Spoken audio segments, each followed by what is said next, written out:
Episode 6 commissioner Vinod Das. Next day. आज police commissioner office के बाहर बहुत भीड़ लग रही थी। आज यहाँ बहुत से मीडिया मौजूद थी। उन सभी को यहाँ मौजूद पुलिस संभालने की कोशिश कर रही थी।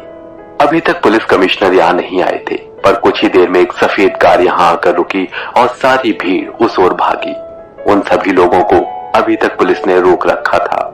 एक पुलिस वाले ने उस कार का गेट ओपन किया और फिर उस वक्त बाहर आए मुंबई पुलिस कमिश्नर विनोद दास। वो अपने ऑफिस की ओर जाती सीढ़ियों पर चढ़ने लगे। इस बीच उनसे सामने खड़ी मीडिया की भीड़ उन्हें रोकने की कोशिश कर रही थी। यहाँ इस तरह भीड़ में उन्हें भी आगे बढ़ने में काफी परेशानी हो रही थी। इस बीच बाकी के पुलिस वाले कमिश्नर के सामने से उन सभी मीडिया रिपोर्टर्स को हटाने की पूरी कोशिश कर रहे थे, पर वो रिपोर्टर्स अब हटने का नाम नहीं ले रहे थे।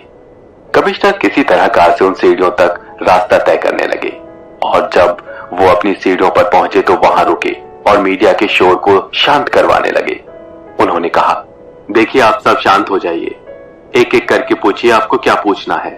सारे मीडिया वाले अपने अपने माइक को कमिश्नर के सामने करके खड़े थे। एक लड़की ने कहा, सर हम आपसे यहाँ सिर्फ ये जानना चाहते हैं कि कल रात जो मुंबई में हुआ उसके बारे में आप क्या कहेंगे। मेरा मतलब है कल रात को वहाँ एक पुलिस इंस्पेक्टर की आधी कटी हुई लाश उन्हीं की पुलिस कार में मिलती है। आप कुछ कहना चाहेंगे इस बारे में? देखिए जो कल हुआ उसकी जांच चल रही है, पर अभी इस बात को आप यहीं रोक देंगे तो बेहतर होगा। पुलिस को अपना काम शुरू तो करने दीजिए। अब बिना किसी इन्वेस्टिगेशन के मैं आप सबसे क्या कहूँ? आप क्या कहेंगे? ये क्या बात हुई सर? एक पुलिस वाले की इस तरह भयानक मौत हो गई और आप कह रहे हैं आप अभी कुछ भी नहीं कहना चाहते।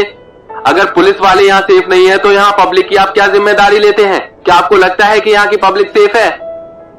देखिए आप सबसे मैं इतना कहना चाहता हूँ कि कल जो हुआ उसकी वजह और गुनहगारों दोनों को हम बहुत जल्द से जल्द सबके सामने ले आएंगे।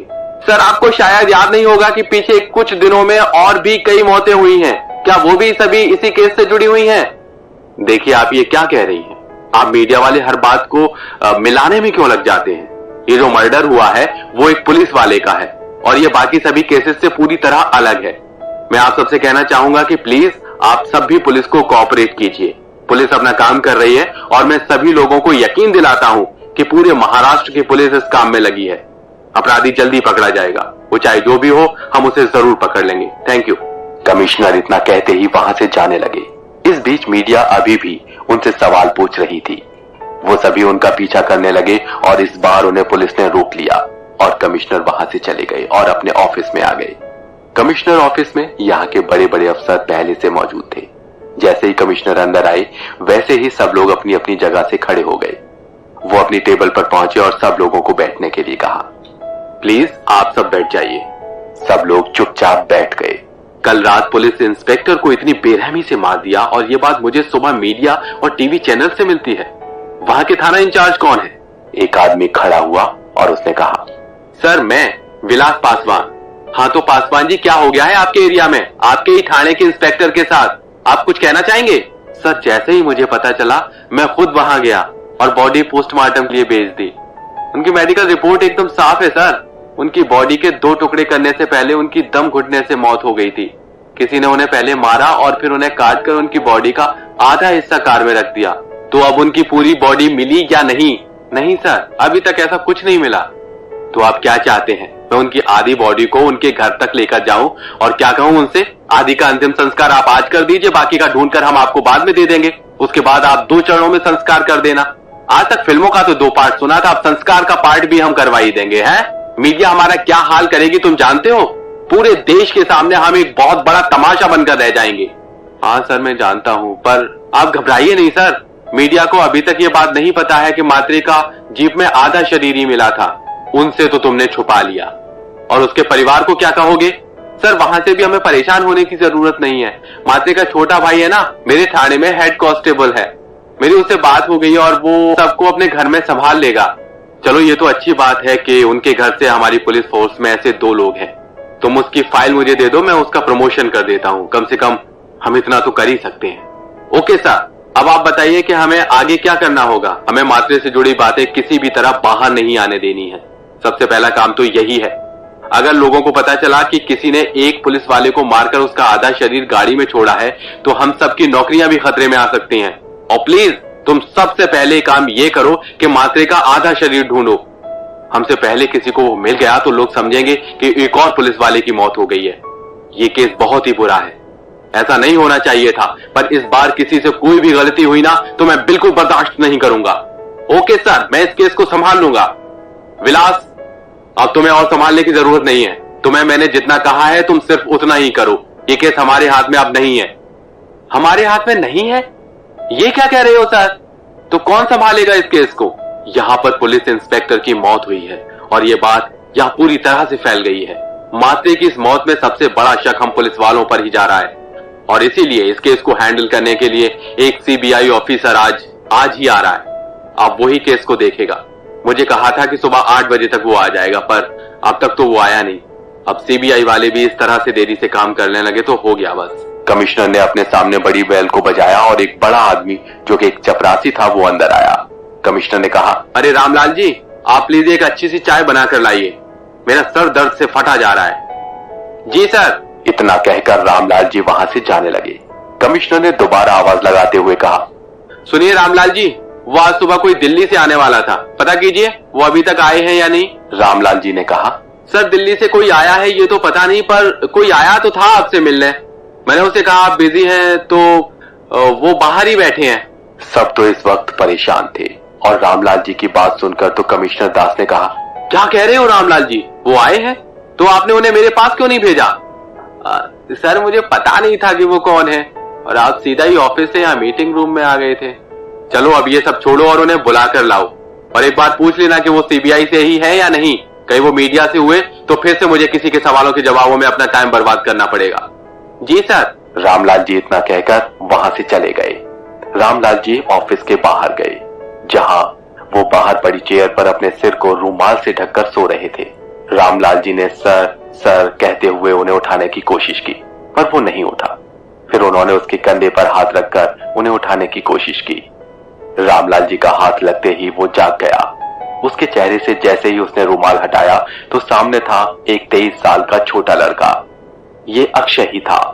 अक्षय के शरीर की बनावट इस वक्त थोड़ी कमजोर थी, एक मासूम चेहरा, थोड़ा दुबला पतला शरीर। अक्षय ने उठते ही कहा, हाँ कमिश्नर आ गए हैं क्या? जी साहब वो आ गए हैं, पर आप कौन हैं? मतलब मेरा मतलब है कि आप क्या सीबीआई से हैं?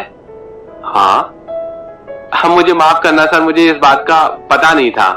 कोई बात नहीं, क्या वो अब फ्री हैं तो मैं उनसे मिल सकता हूँ? जी हाँ सर, उन्होंने आपको ही बुलाया है, वो मीटिंग में है, आप आइए मेरे साथ, मैं आपको वहां ले चलता हूँ। इतना कहकर रामलाल जी अक्षय को अपने साथ ले जाने लगते हैं। कुछ ही देर में कमिश्नर ऑफिस पहुंचते हैं। दरवाजा खुलता है और सब लोग उन्हें देखने लगते हैं। सब लोग अक्षय को देखकर थोड़ा हैरान थे। उन्हें इस बात का बिल्कुल भी अंदाजा नहीं था कि उन्हें एक सीबीआई अफसर इस उम्र में देखने को मिलेगा। उन्हें तो लगा था कि कोई एक्सपीरियंस्ड आदमी आएगा, पर यहाँ अक्षय की उम्र को देखकर ही पता लग रहा था कि उन्होंने अपनी जॉब अभी ही शुरू की होगी। अक्षय अंदर आए और कमिश्नर सर को देखकर कहा, good morning sir. Good morning good morning. अगर मैं गलत नहीं हूं तो आप ही सीबीआई से आए हैं? जी सर। ओ, आपको देखकर मैं थोड़ा हैरान हूं, मुझे नहीं पता था कि आपकी उम्र इतनी कम होगी। खैर आइए, आप यहाँ बैठिए। अक्षय वहां उनके सामने रखी चेयर पर बैठ जाते हैं। सब लोग अक्षय को देखकर थोड़ा हैरान भी थे, उन्हें थोड़ी हंसी भी आ रही थी। इतने बड़े केस को देखने के लिए सीबीआई ने भेजा भी तो किसे? कमिश्नर सर ने अपने सामने पड़ी फाइल को उठाकर अक्षय के बारे में पढ़ा और कहा, मिस्टर अक्षय कटारिया, आपसे मिलकर अच्छा लगा। मेरा आपसे एक सवाल है और वो ये कि आपने आज से पहले कितने केस पर काम किया है? अक्षय ने कहा, सर ये मेरा पहला केस है। पहला केस? ये क्या कह रहे हैं आप? क्या आपको लगता है कि आप इस केस को संभाल लेंगे? मेरे लगने से क्या होता है, मेरे सीनियर्स को लगा होगा शायद, उन्होंने इसीलिए मुझे यहाँ भेजा है। जी हाँ, मेरी बातों का बुरा लगा हो तो मुझे माफ कर देना, मेरे कहने का वो मतलब नहीं था। लगता है आप अभी सोकर उठे हैं। जी हाँ सर, मुझे ये केस मिलते ही मैं दिल्ली से यहाँ सुबह की पहली फ्लाइट से आया हूँ। फ्लाइट में मेरे साथ 2 छोटे बच्चों के साथ एक मैडम थी, जिनके बच्चों ने मुझे 1 मिनट भी सोने नहीं दिया। नींद पूरी न होने की वजह से ही मेरा ये हाल है। इस बात को सुनकर सब लोग हंसने लगे। कमिश्नर ने कहा, जी मैं समझ सकता हूँ, आज आप आराम कर लीजिए, आप कल से काम अपना शुरू कर दीजिएगा। आज हमारी टीम ही सब संभाल लेगी। मैं शाम तक आपके पास इस केस की फाइल तैयार करके भिजवा दूंगा। आप जाइए और थोड़ा आराम कर लीजिए। आपके साथ मिस राणे काम करेंगी। मिस राणे कौन सर? आप जाइए, मिस राणे आपको बाहर ही मिल लेंगी। आपको जो मदद चाहिए वो राणे से ले सकते हैं। Okay sir, thank you. इतना कहकर अक्षय वहां से बाहर चला गया और अंदर मीटिंग रूम में बैठे सभी लोग अक्षय के जाने के बाद थोड़ा हैरान थे। एक इंस्पेक्टर ने कहा, सर ये तो बच्चा है, ये क्या करेगा? मैं जानता हूं, तुम इसकी चिंता मत करो। मेरी बात हो गई है, इस केस में इतना बड़ा कुछ भी नहीं है। सीबीआई ने इसे सिर्फ खाना पूर्ति के लिए भेजा है ताकि मीडिया कुछ समय तक शांत रहे। मुझे लगा था फिर भी सीबीआई इस केस को देख ही लेगी, पर मिस्टर अक्षय से मिलने के बाद लग रहा है कि इस केस को हमें ही संभालना होगा। इसीलिए राणे के साथ इसे भेजा है। राणे इसे मुंबई दर्शन करवा देगा और 1-2 महीने बाद जब सब कुछ शांत हो जाएगा तब ये चला जाएगा। जी सर, आपने ठीक कहा। अक्षय बाहर आ चुका था। वो ऑफिस में यहां वहां नजर घुमाकर मिस राणे की तलाश में था। वो यहां बिल्कुल भी नहीं आना चाहता था, पर अब जब वो यहां आ गया था और उसे अब किसी लड़की का साथ मिलने वाला था तो उसे थोड़ा अच्छा लगा। उसकी आंखों में नींद, पर चेहरे पर एक स्माइल भी थी। वो चारों ओर काम कर रहे लोगों के बीच मिस राणे को ढूंढने की कोशिश कर रहा था और तभी सामने से एक खूबसूरत लड़की पर अक्षय की नजर पड़ी। वो उसी की ओर आ रही थी। वो देखने में काफी खूबसूरत थी। उसे देखकर अक्षय के चेहरे पर मुस्कुराहट सी आ गई। उसे अब कहीं जाकर यह अच्छा लग रहा था। उसे धीरे धीरे अपनी ओर आता हुआ अक्षय देख रहा था। वो धीरे धीरे उसके पास आई और पास आते ही वो अक्षय के बिल्कुल पास से निकल गई। अक्षय जिसे मिस राणे समझ रहे थे वो राणे नहीं थी। उसके अपने पास से इस तरह गुजरने के बाद उसे ये बात अच्छे से पता चल गई थी। अक्षय के चेहरे पर उसी वक्त हल्का सा तनाव था कि अगर ये भी मिस राणे नहीं है तो कौन है।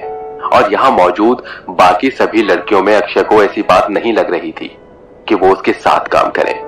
वो सीबीआई अफसर जरूर थे, पर वो अभी इस उम्र में थे जहां किसी लड़की को देखकर खुश होना लाजमी था। वो अभी भी अपनी हैरान निगाहें यहां वहां घुमा रहे थे।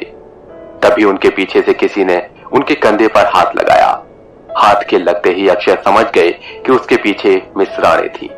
वो खुश होते हुए पीछे मुड़े और जितनी खुशी से वो पीछे मुड़े थे उतनी जल्दी उनके चेहरे से वो खुशी गायब होती हुई नजर आई, क्योंकि पीछे खड़ा शख्स एक लड़की नहीं बल्कि एक आदमी था। पुलिस यूनिफॉर्म को पहने एक बड़ा सा आदमी, थोड़ा सांवला, हल्की मूंछों के साथ। वो अक्षय के शरीर से थोड़ा बड़ा था। उसके चेहरे पर एक हल्की मुस्कुराहट थी। उसने कहा, हेलो सर, मैं देव राणे। उसके मुंह से ये बात सुनकर अक्षय बहुत हैरान थे। उन्हें समझ आ गया था कि ये ही मिस राणे हैं, क्योंकि उसके मुंह से निकली आवाज उसके शरीर से बिल्कुल भी मैच नहीं कर रही थी। वो आवाज बहुत पतली थी, जिसे सुनकर ऐसा लग रहा था कि वो किसी लड़की की आवाज है। उस आवाज को सुनते ही अक्षय को समझ आ गया था कि ये सामने मौजूद इंसान ही राणे हैं। और कमिश्नर सर के मिस राणे बोलते ही सब लोगों के चेहरे पर वो मुस्कान क्यों आ गई थी। अक्षय को काफी अजीब लग रहा था। उसने नहीं सोचा था कि उसे आज के पहले दिन ही इतना बड़ा सदमा लगेगा।